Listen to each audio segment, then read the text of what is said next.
Sweet, we're all here. All right. Yeah. Hello, everyone. Welcome to Games for Change and our panel, New Approaches to Mentorship in a Pandemic. My name is Estelle Tigani, and we're all really excited to be here today to talk about our experiences being mentors or mentees, how that changed when we went into isolation, and we'll hope to also give advice for people that want to become mentors and mentees in the games industry. I want to leave enough time at the end for Q&A, so let's jump right into it, and I'll ask the panelists to introduce themselves, starting with you, Kate, if you don't mind giving some background about your career and being in mentorship, and did something interesting happen to you in the pandemic? Okay, well, it's great to be here and sharing this with everybody here.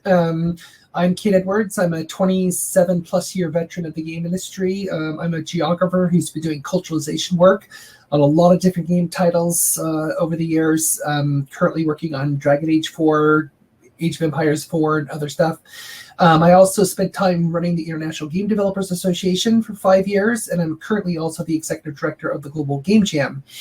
And as far as interesting stuff during the pandemic, I co-founded a startup which has an app which is focused on film location tourism, which is something that I really love to do.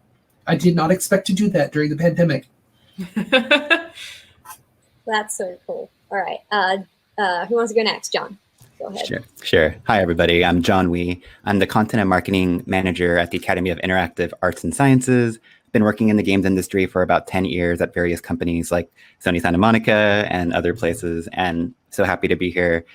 Something interesting during the pandemic, for fun, I guess, I learned how to cook better, which has been a skill set of mine I've been always trying to work on. And also on the side, I've been also trying to use my marketing efforts to help out small businesses and small restaurants all around the nation. So that's it. That's just it? My goodness. Yeah. Alana, do you want to go next? Yes. Hi. First, sorry about the flickering that's happening. It just means that my webcam shutter speed is different to the lights. Didn't know that was going to be a thing. Hi, I'm Alana Pierce. I'm a content creator and currently writing 9 to 5, Monday to Friday with Sony Santa Monica Studio. But I, for the last 3 years, have been mentoring generally minority groups who want to get into games media, because that is majority of my background, 9 years of that. So I work with 7 people currently. It is a lot to manage, trying to either get them published on any of the major websites, to improve their skills, to broaden their network, and also with some of those people for things like starting podcasts, streams, that kind of thing.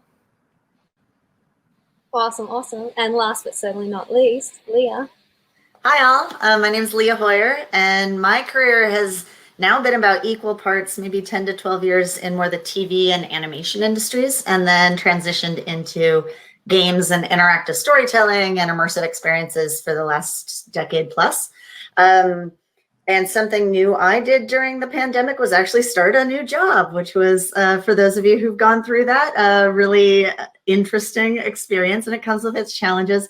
I'm now the head of creative for a new studio within Wizards of the Coast that is going to be looking to make a brand new IP across both digital gaming as well as things like potentially animated series and various other things that we may do with it, because we are all part of the Hasbro organization, which has E1 as an entertainment company and lots of other things as well. I, through that, have actually been fortunate enough to be part of Hasbro's they came up with it this year in response to the pandemic, in large part, the Global Mentorship Program. And so I can talk more about that, but that's been a really great experience for me, also as a way to meet people in the company across like different geographical boundaries, especially during a pandemic, is really hard. But it's also allowed me to think a little differently about mentorship, particularly in the pandemic. So excited to talk with this group. Cool. And as I said before, my name is Estelle Tigani. I'm a cinematics producer at Santa Monica Studio, working on the next God of War. Super excited for you all to see that. My next question to all of the panelists is, just in general with the games industry, what are the major changes that you've seen as a result of going into isolation? Not even necessarily about mentorship, just in general, that's really going to change it for us moving forward. Well, I'm happy to chime in on this one. I mean, one thing that I've noticed, because I failed to mention in my introduction my relationship with mentorships. So this is kind of backs that up a little bit. So a lot of time I spend mentoring people tends to be people in emerging markets around the world, because usually when there's no pandemic, I'm usually there and I'm traveling a lot to a lot of these different places. And one of the things that I saw in terms of the opportunity, or the, I guess part of it was a change in perspective from a lot of the developers I mentor in these different markets, is that now with the pandemic, for better or worse, it was a level playing field. So basically it's like, wait a minute, now I don't have to travel to go to this conference. Now I don't have to be physically present in this place, because everyone is under the same situation at the moment. So we all have kind of this equalizer where the level of contact, obviously there's still networking to do and things like that, but it basically became a bit of an equalizer in terms of the challenge that they were facing in terms of getting noticed and getting out there. And so I actually saw in several cases where they were encouraged that, it's like, okay, well now before it's like, I will never have the ability to travel to be where I need to be for this. But now it's like, especially as things have shifted towards so much online activity, and which I'm sure will persist, even as we come out of this pandemic, I've seen a certain degree of hope, I guess I would say, for lack of a better term. I think there's developers who now see that their geographic location or their socioeconomic condition does not have to be a blocking issue for them. To Kate's point there, I think one thing that I feel really positively about is the increase in accessibility in terms of people with disabilities or chronic illnesses now being eligible for positions. There are a lot of people who have to work from home to be able to look after themselves, to be able to monitor their own health. And previously, corporate structures just prevented that for reasons that I think a lot of them didn't understand. Now it's a lot more accessible to people with disabilities to be able to have these jobs that they've always really wanted. Another thing that Kate mentioned that is something that I've definitely noticed as a negative, particularly with my experience in games media, where trying to help any of the writers that I'm mentoring is concerned, it's so much harder to get interviews now because you don't meet the people in person. And when, any communications person in the games industry is getting 100 emails in a day asking for an interview, it's so difficult to get noticed. And I've still not figured out the solution for that, how to get around the barrier of volume of access that people have online versus walking up to someone at the E3 show floor or meeting someone at GDC or anything like that. And I know that pertains to indie developers as well, that is a lot harder, and I don't know what to do about it. I hopefully we figure something out, or the pandemic goes away. That would be cool too. I don't disagree with that as well. But yeah, I agree with everything being said. I think one additional point to add, I also teach at UC Irvine for marketing and social media policy. And a lot of our students here, I know, Zot, thank you. A lot of our students, are obviously benefiting from the fact that all of our classes are virtual, but the students that really do struggle with, digital literacy, digital connections, obviously, are struggling themselves in their own unique way. And that's another unique problem that I think we sometimes forget about a little bit. And so it's a little bit of the interesting kind of, everyone has, if you have online capabilities, you can, participate in these mentorship programs, you can talk to anybody in the world, which is awesome, but you got to have those online capabilities as well, which is always tough. Yeah, and the only thing I would add, because these are all great answers, is I think it's actually been super helpful in really helping us all realize when you desperately want in-person interactions and what kinds of meetings and what kinds of progress is really spurred on by that, and what you can do with all of these other areas, like all the other technologies, Zoom and Teams and all the other things that have popped up, as well as just email and chat and phone and things that we've had for a long time, but have absolutely, I think, been really clear that it's been underutilized a lot of those times, because there's so much of a sense of, well, you have to be physically in this space and walking from one conference room to another to be able to do all this stuff. And we've realized how that's not true. There are certainly types of meetings, especially coming up with new IP and doing brainstorms, where we do miss out on just feeling the vibe. I think my take is it's maybe you get about 85% as effective trying to do a brainstorm session or kind of big ideation over Teams. But sometimes it's that last 15% where the magic really happens, and the ability to feed off of one another and yes and each other's ideas and stuff. That's been a clear loss for me. But the other side is I find that my calendar is just so much more manageable because we've actually realized, no, this could just be an email. Let's not meet for half an hour over something that we could talk about in a chat for 3 minutes and get to the bottom of. So I've liked that part quite a bit. And for me, just to echo, what Kate said, my experience entering into games, I came from Australia. So it really hit home for me the need to come to America and go to GDC and go to all these conferences that were happening not in Australia. And that was very expensive to do my first sort of networking and really get my foot in the door. And to now lead into mentorship, what was unique for me, or potentially, I'm sure a lot of people take advantage of the IGDA mentorship programs, but for me, at the time, there was a website, I think in like 2012, 2013, called GameMentor.com.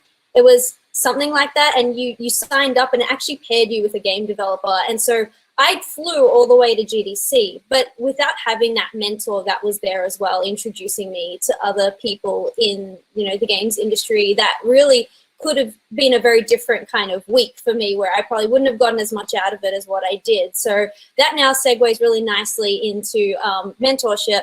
And I'd like to kind of ask, the panel is, what have you seen change with mentorship as a result of going into isolation? For me, it's really interesting because my first experience of mentorship was through a website, which could still apply in isolation. But I know that there are a lot of programs out there where you have to go to the conference to actually meet your mentor. Afterwards, you could do that over email. It's really up to you how you want to do it. But that initial meeting is so crucial, that kind of meeting in person and understanding the person behind, the screen that will become your mentor or mentee. We don't have that anymore. So does anyone have any thoughts about that? I want to say oh, sorry, Leah, I didn't see you had your hand up there. Sorry. This doesn't necessarily directly pertain to what you brought up there, but the biggest change that I've noticed in the last year and a half is people's mental health. So when any of these people that I'm mentoring, 3 of them, and this is the first time this has ever happened, have had just major shifts in what they want to do. And I feel like that's been this ongoing thing where people don't know what they want to do, have reassessed the things that they want, and are feeling very lost. And in part, I feel like as a mentor, I'm having to try to support people emotionally now as well, where previously it was a lot more businesslike. And I think that that's just a reality of the pandemic, is when all of our outreach with one another is online, the only support that you can get a lot of the time is across the screen. I mean, Estelle, you and I both know talking to family over FaceTime isn't quite the same. Sure, a lot of people have to go through that, but that's been a big thing for me that I've had to try to adjust and shift to, is also in part being a therapist, which I don't feel equipped for. But it was jarring how quickly that happens, that people are unsure what they want and are changing their goals in line with just the living in a very stressful world right now. That also makes a lot of sense to me, because I recall like going to GDC and E3 and being inspired by seeing what other people were doing and talking to those people in person. And that really solidified for me, I want to do this career track.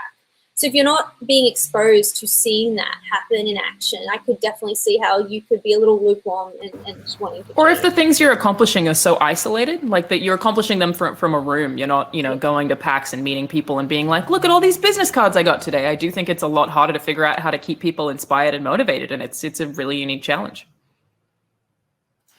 I think also just very much related to that, the fact that we've had to learn, kind of relearn in so many ways how to do our jobs over the last year and a half, that things like self-improvement have gone way down in everyone's prioritization, because it's like, okay, I just need to get back to the level where I was before, and that's the victory. And so the take on it, I think for a lot of people, has just been bringing it way down in their personal priorities. And even for managers, I think very often having their team's growth be less of a priority, almost as just a survival tactic. I would say at least for kind of the first year of the pandemic. And because it just took us a while to actually feel like we knew how to do what we knew how to do already. And so with that, I think we've now realized how much you have to just make it a priority. You have to take time, you have to schedule it in, you have to think about it as one of those things that is just as important, because I think there are a lot of us who are going to look back on this and go, okay, well, we accomplished some very cool things, and I grew in these maybe ways of being more flexible, which all of us should pat ourselves on the back, and all of us should be like, yes, we've done awesome things with that. But in terms of feeling like I was taking on a lot of new challenges beyond the kind of technical side of things, or it's much harder for us to have done that. And I think that actually even weighs into what Alana was saying about, like, okay, then those are some of the things that always made me more proud of what I was doing, and then lean into the sense of, oh, I'm doing a good job. Oh, I have a real sense of good self-worth and reward from my work, because I can see myself growing. I can see myself being better than I was a year ago. And that's, been a hard part of the pandemic, but also really, I think mentorship has been sacrificed tremendously during this time. Yeah, I mean, I would agree with that. And I want to also plus one to Alana's comment about mental health, because I'm sitting on the board of takethis.org, as I have been. Obviously, that was a huge issue. The organization was dealing with a lot of requests for support during the past year and a half.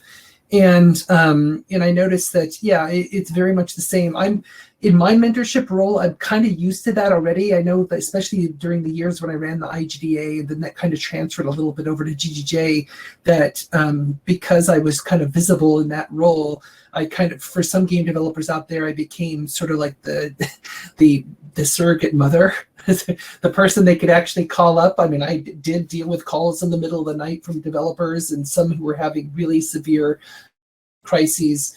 And, I'm happy I was able to be there, because they needed somebody to talk to. But during the pandemic, of course, there's one of the things I saw as well, which maybe from a mental health standpoint helped some people, is those who are introverts. Because now the introverts, of whom there are many in this industry, including myself, introverts did not feel that overt pressure as much, that it's like, I have to go to the game developer meetup locally. I have to, put my face forward and be there in person, because I'm uncomfortable with that. I don't like doing that, but I do like talking to people. I do want to connect with people. So I think I found that with some of the more introverted people that I mentor, they actually seem to be like more open up. To a certain degree, much more so than if I had met them in person, like at a local event, and talked to them face to face. So, and that's how just some people are. But to me, though, is a little more noticeable during the pandemic that they seemed a little more open, because the pressure just didn't seem to be there. Yeah, I want to completely agree with that. So for me, I forgot to also mention that I help run the mentorship program at the Academy. And so for us, trying to manage our mentors to help mentor their mentees, was really, I think the biggest difference was really hand-holding them in terms of letting them know what was okay, what wasn't okay, trying to tell what the difference were between an in-person versus a virtual mentorship. And like Kate was saying, really telling them about, as we were all saying, kind of about the mental health and about what was important to kind of convey to their mentees as much as possible. And that was really different than our in-person mentorships that we usually did. And even for myself, when I have a mentor during this pandemic time, really checking in as my mentee and making sure that, hey, is everything going okay? And, if you want to talk, I'm always here. I did want to give a shout out to one of our mentors at the Academy, Eka from Outer Loop Games. He was an absolutely amazing mentor, and kind of talking and kind of alluding to a lot of what we talked about. Not only did he check in with his mentee like every 2 weeks, but he was also helping him co-develop a game, building up his portfolio. And I think it was both, and I don't want to just speak for him, but it was both a kind of a reassuring kind of way to, connect with someone else virtually in a creative and interesting kind of way. And I think it was taking those creative and interesting twists in our mentorship during this pandemic that really helped to elevate both, our own types of mentorships and the way we try to pursue and help other people. So those are just some of the observations I saw.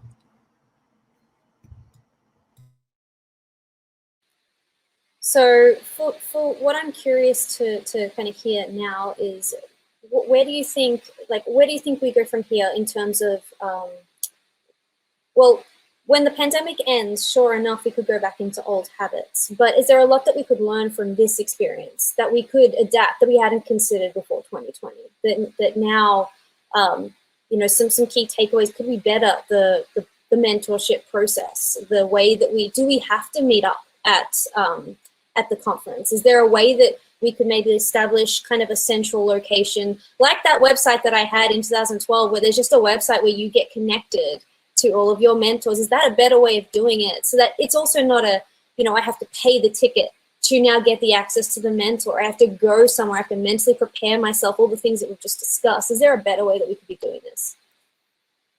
One thing that I am loving about Hasbro's Global Mentorship Program, so I signed up to be a mentor and am mentoring a group of 5 or 6 people in storytelling. And it's been great because I think previously we'd all just sort of assumed, I was involved in Disney's mentorship program when I worked there in television, and you could get assigned to a mentor, but they were in a building on the other side of the studio lot or in the campus and all that sort of thing. And you'd meet for a coffee once a month, or you'd do that sort of thing. And I love the fact that we're doing a group mentorship there are people, I'm in Seattle, there are people in LA, there's a person in like New England area, there's a person in Mexico City, and there's one in Amsterdam. And what I'm loving is that all of the different job descriptions that we would all bring, you start to realize in the different geographical areas, the different time zones and all that. That's the hardest part about it, is the time zones, but we figured it out, is like you just realize how much you have similar issues and you can help each other through these.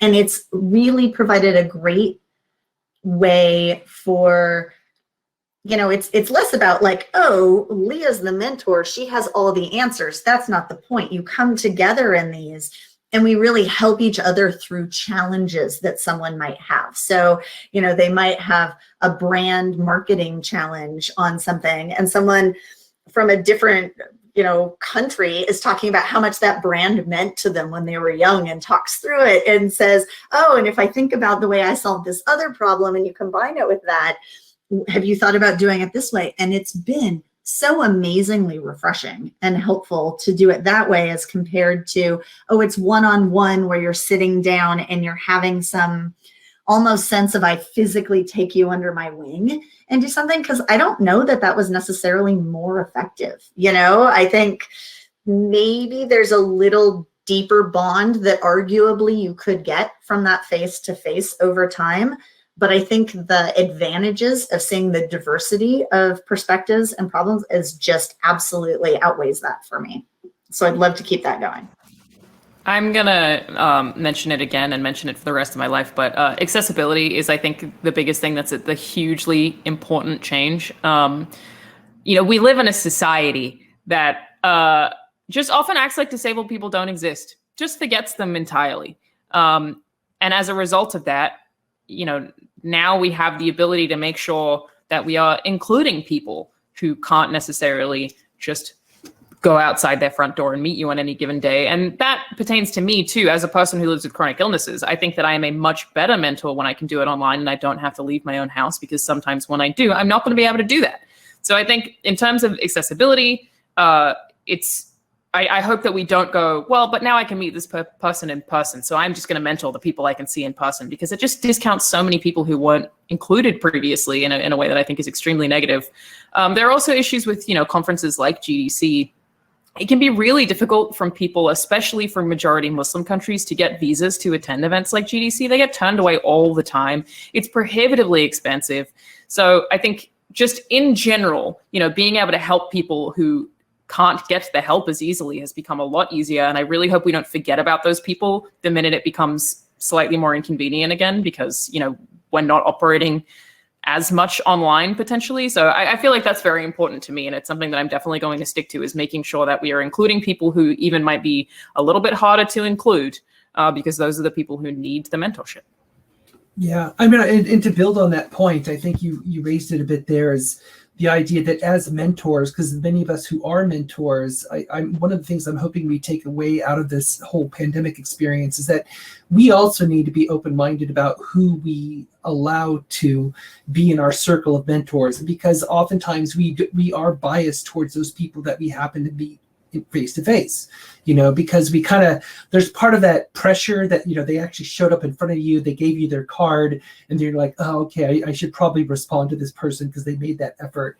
But, for some people, whether it's by accessibility issues or mental health issues or whatever else they might be coping with, for them, it could be just as challenging from the overall cost perspective. And I mean cost on your overall well-being as a human being. You have a cost of traveling, but there's also the cost of actually working up the courage to actually reach out via LinkedIn or something and making that connection for the first time and to seek a mentor. And I know for some people who are extremely introverted or dealing with other issues, that is a massive mountain to climb. I mean, it could take them literally years to get to that point where they feel enough courage or confidence to at least reach out to somebody that they, whose work they admire or something. So I'm hoping that a lot of people who are in a role, and I mean people meaning basically anyone who's in the industry, you're a mentor, or you can be a mentor. You don't have to be around for 10, 15, 20 years. I mean, you could have been in the industry for a year or two.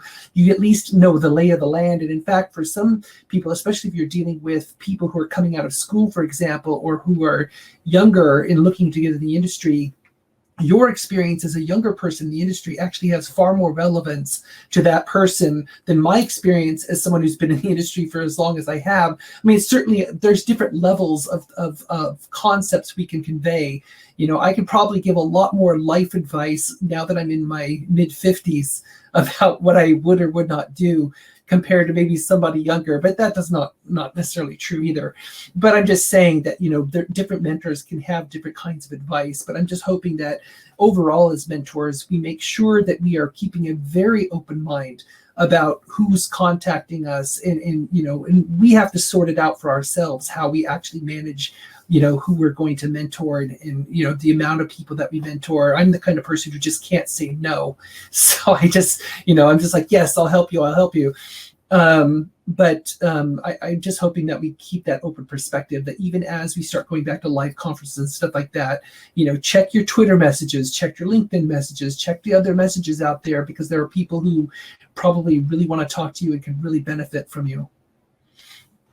Yeah, I just wanted to kind of echo what everyone was saying. And I think the term I was thinking of was the democratization of mentorship, right? Is kind of the easy way to put it. And I think it's awesome that we're so accessible, we're so easy to reach now, over LinkedIn. I was going to mention really quick, because, when I'm looking for mentors for our program and for, even myself, it's really important, I think, if you vocalize, if you wanted to mentor, I think it's really cool to, let people know through Twitter, through LinkedIn that, hey, I'm open to mentorship. And I think giving that signal really does help both a potential mentee, someone that's looking for a mentor, someone that's, organizing a program for mentorship, to know that, hey, this is someone I want to pick out, and someone I think is really important. Apologize for the noise in the background, but yeah, I just wanted to kind of make those points and add on to what everyone was saying here. I feel so strongly about encouraging people to mentor even as soon as they get into the industry. I know that there's a tendency to think that mentors are people that have 10 years, 20 years in the industry. That's not the case. And as you said, Kate, it's so hard to just get in, that if you've done it, share that experience. And I actually blogged in my first few years. I blogged on my website all the steps I took. And I actually got reached out to by a university saying they use my website as required reading, because one of the things that they do not teach in undergrad is how to get in. They teach you the craft, they teach you how to build your portfolio, but then it's kind of like, all right, you're on your own as soon as you graduate. And there is no real resources on how to break in, how to first get that job, how to interview and such. So that is very valuable for folks that just did it, especially as it becomes more relevant as the years go by. We only have a little bit of time left, and then I want to pass it on to Q&A. So I want to close this with asking the panel, are you aware of any, just to kind of provide something for the chat, of any mentorship programs that are going on right now that they can sign up for, they can get access to a mentor mentee right now during the pandemic? I know for me, during the pandemic, I signed up for Global Game Jam Next. which is game jam for those during the, I think it was 12 to 17 year range. And I was able to be assisting some folks making their game. And then after that, we kept in touch and they eventually became some of my mentees. I also did Project Scientist with Santa Monica Studio, which is STEM, a STEM group for girls, I want to say 4 to 12 years old. And at one point before the pandemic, they came to the studio, but after that, they did everything virtual. And so those became some of my mentees as well. Any of the other panelists willing to share some that they are aware of? Well, do you want to go first? I guess, sure. Well, I will mention, it was already mentioned earlier in the conversation, but the IGDA mentorship program, that was something that kicked off during my time running the IGDA, whenever that was, 2012 to 2017, somewhere back in that time. I think it was 2015 or 16 where we kicked off that program in its nascent form. And of course, it's grown really well since then, I think with support of the IGDA Foundation. So I absolutely encourage people to check that out. Yeah, on my end, I just want to say that Academy AIAS Foundation, we have a mentorship program, always taking applications for different mentors for different mentees every year. So that's definitely a place. You can just reach out to me if you're really interested. I also just wanted to give a shout out to all of the POC groups out there giving life to mentorships. Game Heads, Latinx and Gaming are great examples, and just wanted to give them a shout out here.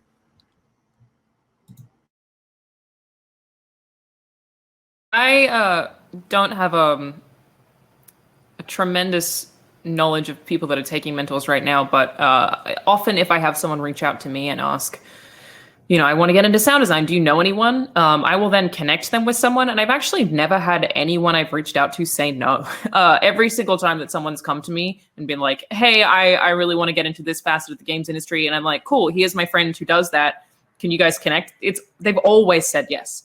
And I think that's a thing that, we have spoken a lot about people being introverted, people with social anxiety, how hard that can be. But I think that is a thing that you can try to do if you can't find any formal programs that are accessible to you, is to reach out to people, because the games industry is very cool. And from my stance, I always want to help more people get into it. And I think a lot of us feel that way. We're like, the more the merrier.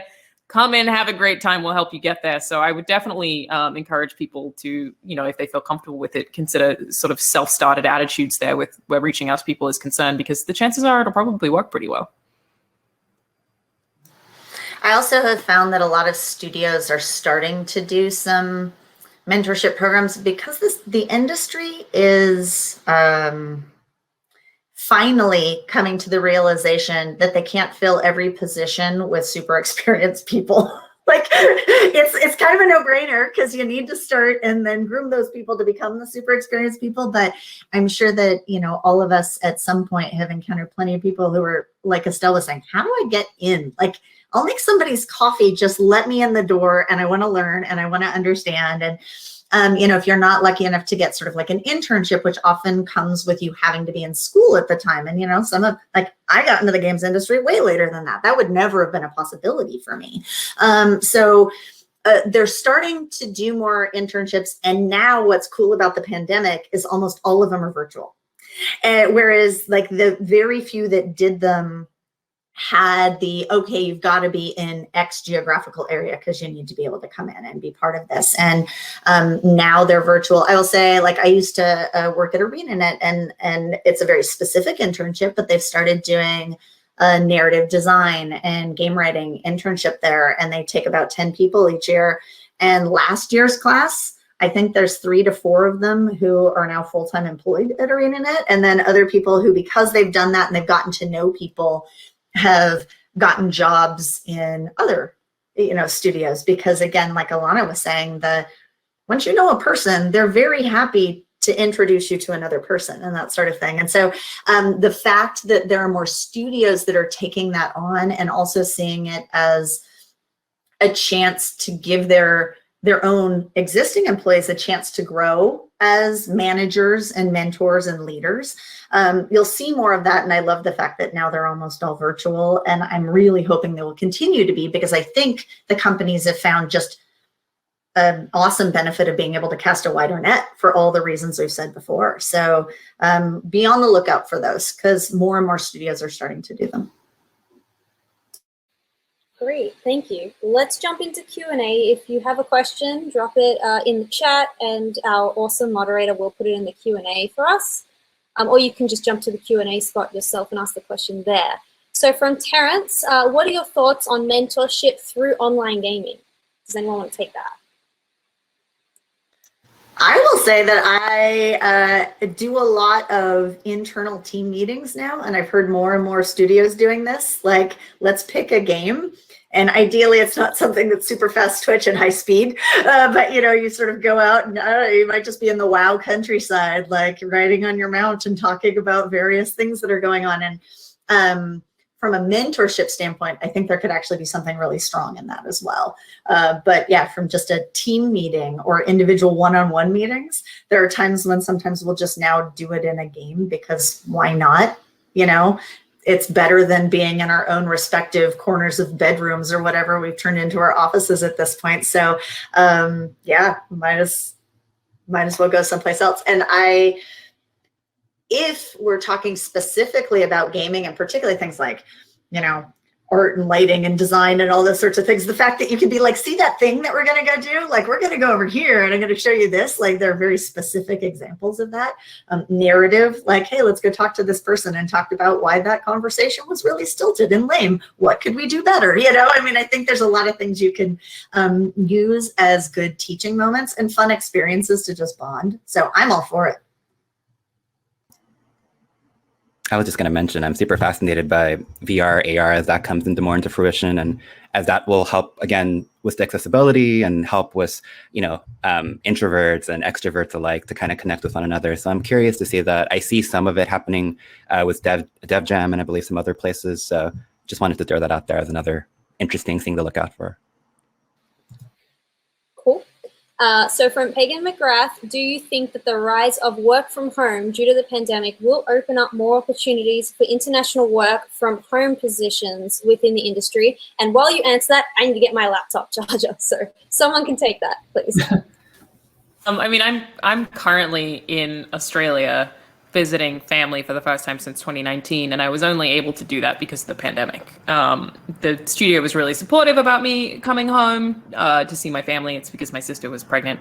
The Pagan, who I know actually already knows all of this, but it's definitely, I feel like the thing that is the most comforting to me, again, especially as someone who does have chronic illnesses, and sometimes really I don't feel capable of going to an office, and it's been an ongoing struggle for me, is that I think that we've finally convinced the corporations that we don't have to be in the office to be productive, and that sometimes being able to look after yourself and care for yourself makes you more productive because you're happier and more willing to work. So that's the thing that I'm hoping is a bigger shift. Again, people with chronic illnesses, but also, yeah, definitely people abroad. We've proven here by virtue of people being competent working from home that we don't have to be in a building 9 to 5 in front of the bosses to get our work done. And I'm very glad that this has finally happened for all of those reasons. Yeah, I completely agree. And that's a little bit of what I was alluding to in my earlier comment in the panel about some of the attitude I've seen in a lot of the markets around the world, especially emerging markets where, there's that sense of exclusion, instant exclusion, because they're not based in North America, they're not based in Europe or wherever.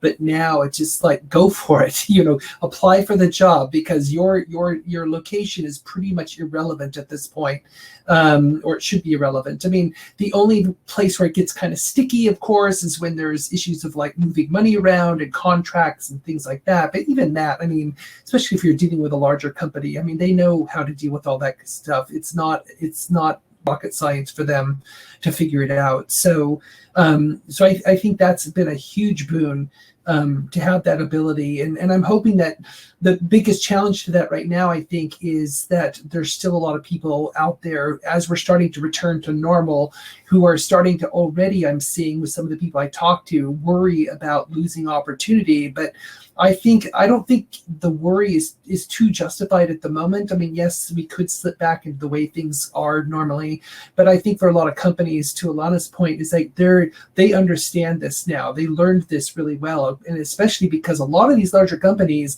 they're not going back to normal for a long time, if ever. I know just here in the Seattle area, there's some larger companies, not necessarily game companies, but they've already said we're not going back. Done. There's even a couple companies or two that recently built like these huge, expensive campuses, and now they're not even going to occupy them. So I think that attitude is here to stay.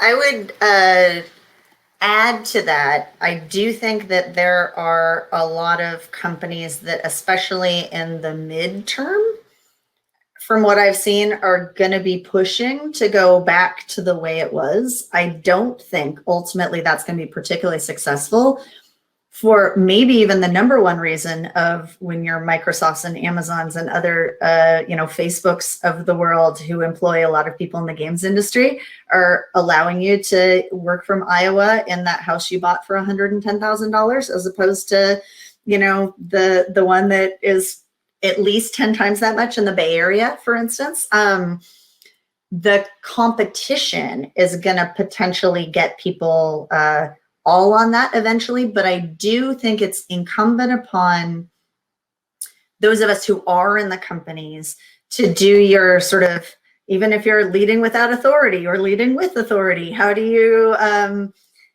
talk to your company about not backing it up unduly? Like, I miss being in the office for a good portion, like for some portion of what it is that we do, but I also see the benefits for having a much more flexible schedule, and the abilities to shift in ways that we've been able to figure out how to make that work. And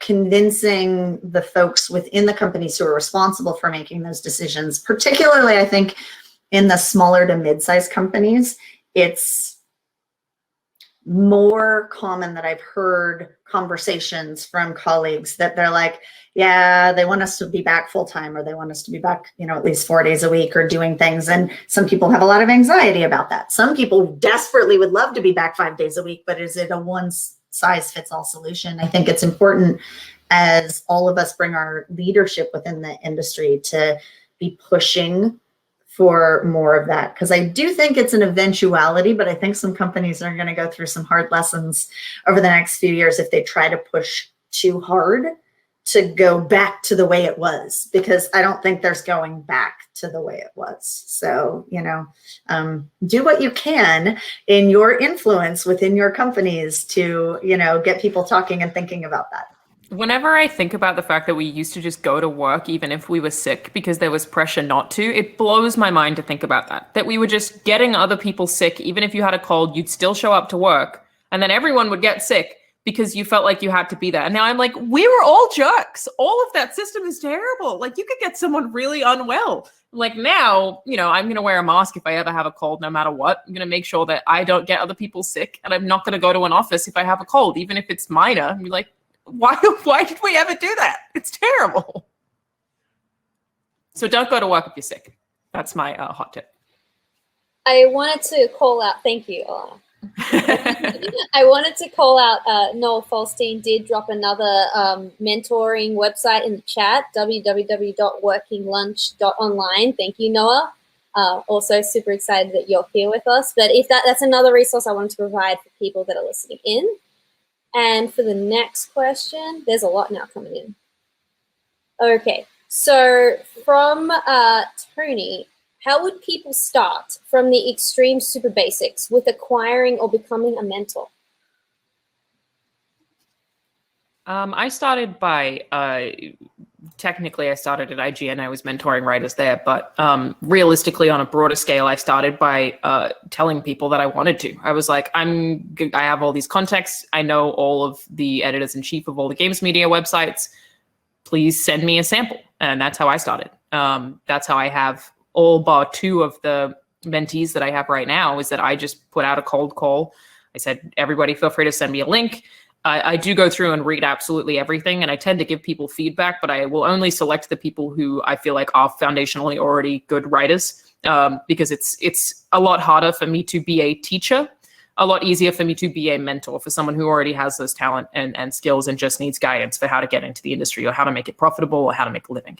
So that's how I did it, is I just told people, hey, I want to start mentoring. If you need that, please reach out and send me a sample. two things I've done. Oh, I'm sorry if I interrupted someone. If No, you've got after you, Twitter Estelle. or any kind of social media, you can just say, hey, I'm looking to accept mentees. Who's interested? You'll be very surprised the flood of people that will respond to that. So just be prepared how many you might actually get. The other one, and this is actually how I met John, was becoming aware of the programs that exist. If you reach out to them, if you want to become a mentor, and offer, yes, I'm willing to take on a mentee, they're usually very willing to take on mentors. And I did that for the Academy, and that's how John and I met. So I'm sure the IGDA mentorship program does the same. If you reached out to IGDA, they'll set you up right away. Yeah, I was just going to give another shout out to hashtag POC in play.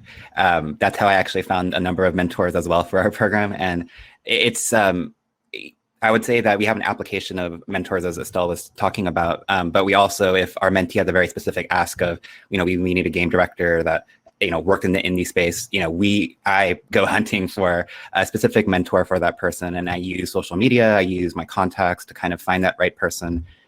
Personally, as a mentor, I started through USC. And so going through like your alma mater sometimes is not a bad option to look for some type of mentorship program. USC has one, UC Irvine has one. From my alma maters. And I would say that's another option in case making that jump to just telling everybody you want to be a mentor is really scary. There are, dedicated mentorship programs out there as well that can help you out. And go ahead, Kate. No, I was just going to say super quick, just ask. And I think others have said that to a certain degree, but just ask the person. I get asked all the time, and I almost always say yes, or I say yes, but I'll get to you in 2 weeks or something like that. But just ask. I mean, I get random requests from all kinds of platforms, and it's people like, hey, I saw your talk, I saw this lecture you did 5 years ago, or somebody passed me your name, or whatever it might be. And I'm just like, I'll just ask them. You just reach out, because I think to a lot of other folks here who've made this point, most people in the game industry are very amicable to helping out, because we do want to help you. So just ask. And to me, I see some comments in the chat too about, either feeling like you're not sure if you're ready to be a mentor or any of that. And I think this comes along with both a just sense of, self-analysis and confidence in certain elements. But I guarantee you that if you've been in this industry for even 2 years, there is something that how to do way better than people who are not doing that thing yet. And so it's also, I think in many ways, this can go very hand in hand with also your sort of sense of personal branding, which is really quite important in the games industry, to have a sense of like, what are you known for? What do you want to be known for? And as you're talking with people more about those things that you do well, then you start to find, oh, you know what, this person or this company or this group within your organization could use a better understanding of that. And it doesn't have to be something that you think of as super formal, of like, we set it up for the second Tuesday of every month and we do all of this.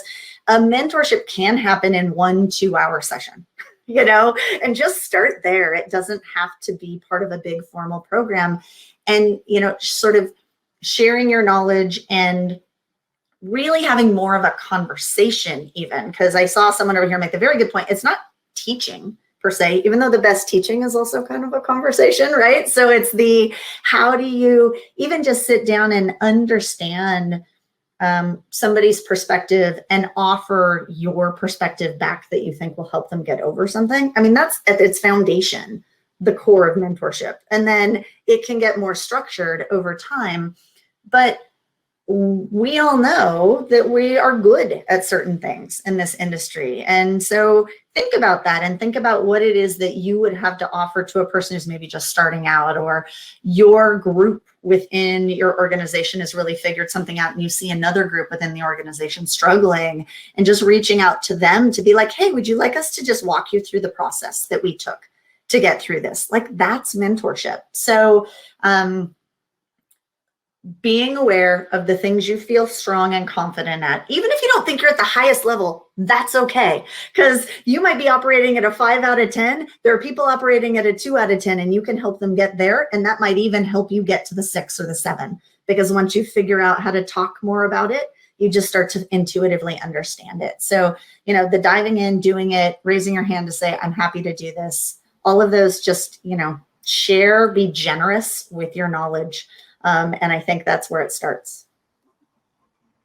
I just wanted to make one last point here. Kind of thinking back to what Alana was talking about was mental health. And as mentors, I think it's also important just to, I think all of us here, are giving and want to help people. But a mistake I made as a mentor at the very beginning was kind of throwing myself all at a mentor in terms of like a mentorship program of like, I'm going to be there 24/7 and help this person out all the time. And I think sometimes as a mentor, we forget sometimes even our own limitations and taking care of ourselves and self-caring. And so I just wanted to make that, point, because I think someone was asking about this of what is a good quality of a mentor. It's, obviously it's a compassionate heart, having the knowledge base, as Leah was mentioning, but also understanding a little bit of, your boundaries and setting those up at the outset to kind of know like what's okay, what's not okay. And from there, you can kind of, expand that bubble or, contract it as much as you need to. I do want to acknowledge that we are at time. I could probably go for another 10 more minutes, but if any of the panelists need to drop off to do other things, by all means, please do. We'll probably take maybe 2 more questions. I think, John, you did touch on one of the questions we got here, which was what skills should a mentor have? I think, on top of that, on what you said, having a good heart, but setting boundaries. Also, we kind of also touched on, you don't need to be an expert or have 10 years, as long as you have something that you think that you can share. I think that is really important in terms of your soft skills, obviously being respectful, being unbiased, being able to feel confident, even if you aren't sure that you have the answer, but being able to be upfront about that, or potentially passing off to someone that may have the answer. I think networking is a huge part of mentoring, in order for someone to kind of get the experience and the connections they need to kind of work in the games industry. So unless anyone had anything to add on top of that. Cool.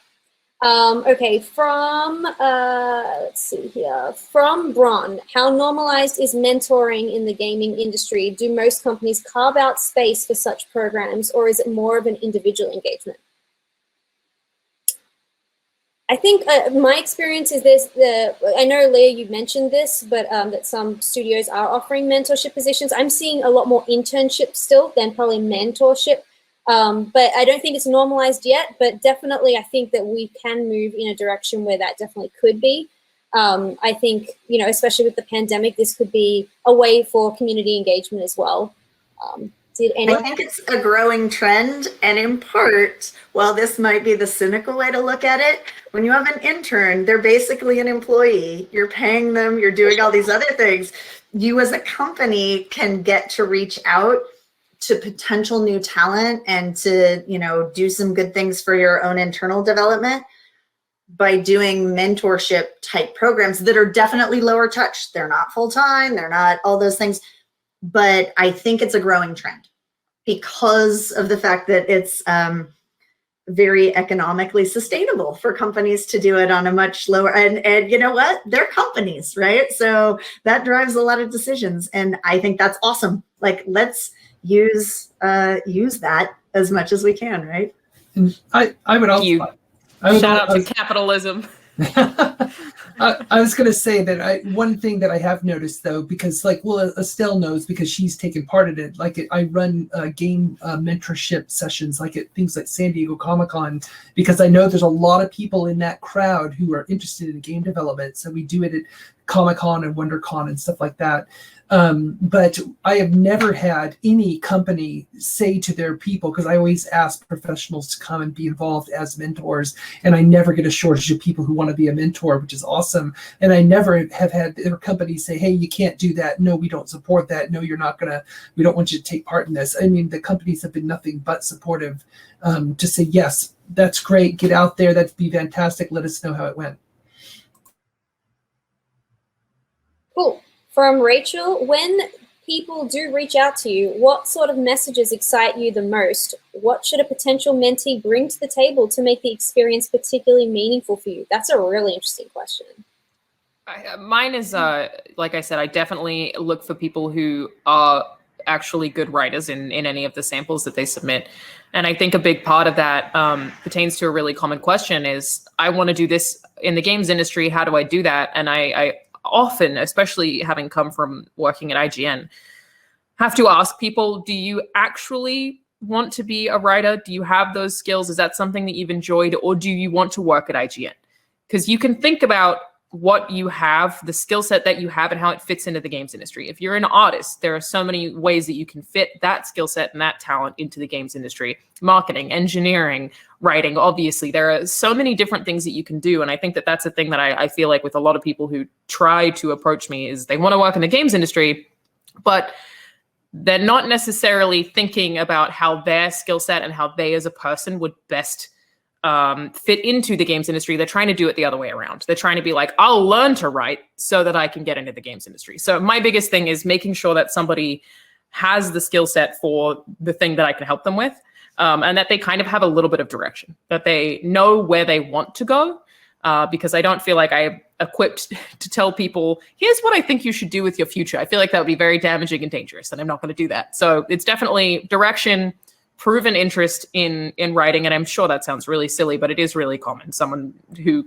clearly doesn't have experience writing is trying to apply to get into the games industry. So yeah, direction, experience, not professional experience, just, blogs, whatever. And goals, aspirations, things that we can work on together, things that we can turn into action plans to be like, this is where you want to be in a year. Cool. Here's how we're going to get you there. That's the stuff that excites me the most. Yeah, there to really +1, +7 to what Alana was saying. The thing that gets me excited is honestly, like, show me that you mean it. And by that, like, Alana and I have a somewhat similar background. I came largely from the narrative side of things, and, my roles expanded over time. But the number of people who talk about wanting to be, an interactive storyteller, even like a TV writer, those kind of things, you're like, okay, so what have you written?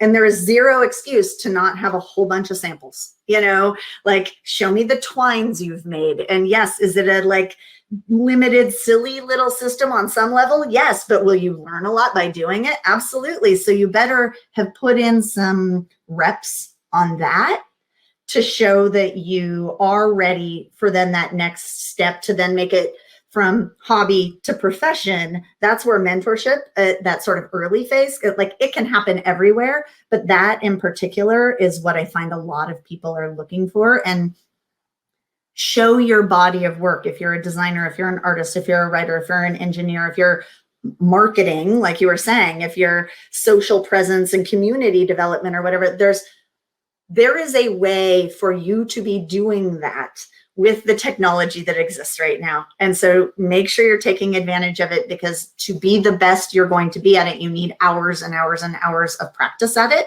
And no amount of mentorship is going to allow you to jump over that. So get that base in place.